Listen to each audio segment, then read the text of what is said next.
The congresswoman complained that America is bigoted against Muslims. They're second-class citizens, she said.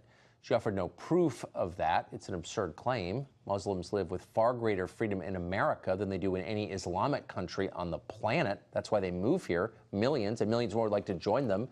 The left wants you to feel guilty for criticizing a sitting congresswoman who compared America to al-Qaeda. Ilhan Omar, a refugee this country took in, gave citizenship and elected to Congress, called 9/11 "Some people did something." And when Trump called her out, suddenly he's the threat. They're protecting someone who won't even defend this nation while calling your disagreement violence. Watch Tucker destroy this narrative completely.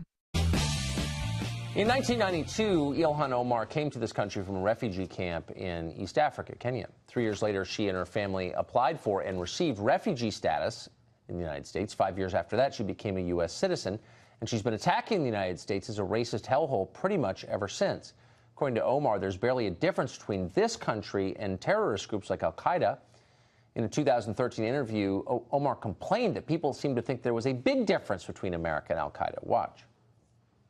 When I was in college, I took a terrorism class. Every time the professor said Al-Qaeda, he sort of like his shoulders went up, and he's in command here. Al-Qaeda, Hezbollah. You don't say America with an intensity. You don't say England with an intensity. You don't say the army with an intensity. So she still feels this way. We know because she recently spoke to a group hosted by the Council on American Islamic Relations, CARE. And while there, the congresswoman complained that America is bigoted against Muslims. They're second-class citizens, she said. She offered no proof of that. It's an absurd claim. Muslims live with far greater freedom in America than they do in any Islamic country on the planet. That's why they move here. Millions and millions more would like to join them. And you would too, if you were them.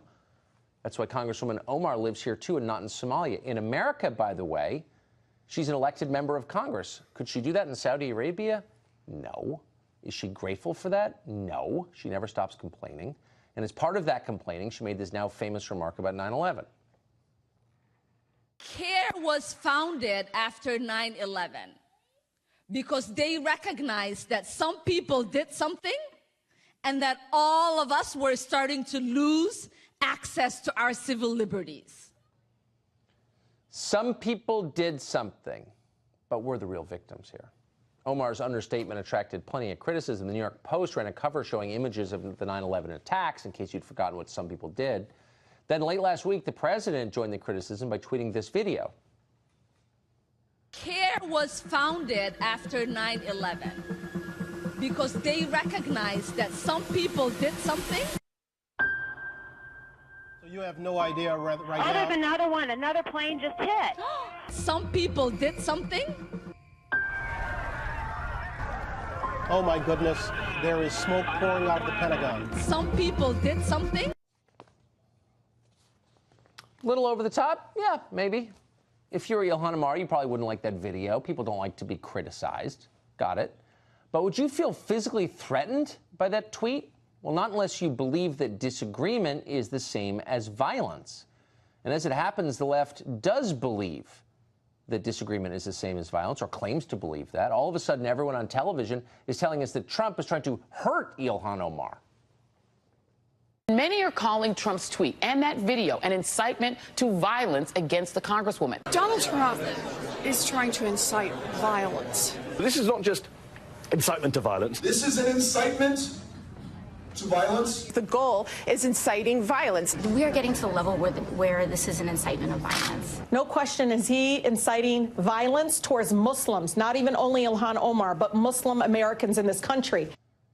So Cory Booker, who will say literally anything, went farther, of course. That's a signature move. Whenever everyone else is saying something ridiculous, Booker will triple down on the insanity and pretend to be completely sincere about it. In this case, Booker was happy to blame Trump for actual terror attacks.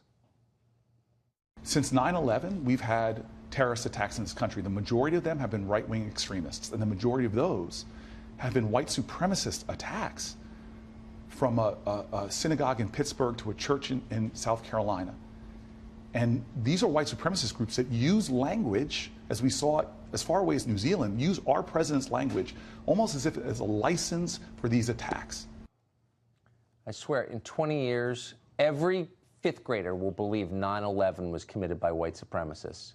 Totally true. You watch, you heard it here first. They're the real threat. We need to fear and suppress them.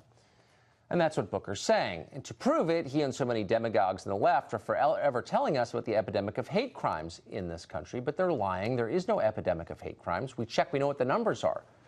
We checked for California, the biggest state, the most liberal state. Here are the numbers. In 2017, the state of California convicted a total of 65 people of hate crimes statewide.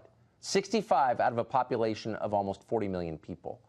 By the way, there were fewer hate crimes in California in 2017 under Trump than there were in 1996 under the Bill Clinton administration. That epidemic is fake. It's propaganda. They're trying to control you with fear. Your opinions are violence. That's what they're saying. Your opinions are violence. Disagreeing with me is assault. For my safety, you must not be allowed to speak. You must obey. That's what they're telling you, and you can see why. Here's where we come into it. If we go along with this, if we accede to these demands, it's over. If we let them redefine speech as violence, the First Amendment has no meaning. They can tell you what to say and when to say it. They can use any force necessary to make you be quiet, just as you would do whatever you needed to do and use whatever force was necessary to stop a terror attack. Because they're saying your opinions and a terror attack are the same thing. This is a scary argument, and we should be afraid of it. There it is. A woman who fled a refugee camp was taken in by American taxpayers, handed citizenship, handed a congressional seat, and she repays this country by equating it with terrorist organizations.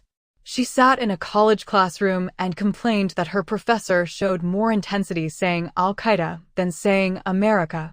That tells you everything you need to know about where her loyalties lie. She stood before a CARE audience and declared that Muslims are second-class citizens in America. No proof, no evidence, just the accusation. The reality? Muslims in America enjoy more freedom than they do in any Islamic country on the planet. That is why they come here. That is why millions more want to come here. And that is exactly why Ilhan Omar lives here and not in Somalia. In America, she gets to be an elected member of Congress. Could she do that in Saudi Arabia? Not a chance. Is she grateful? Not even slightly. And the moment anyone pushes back, the left screams incitement.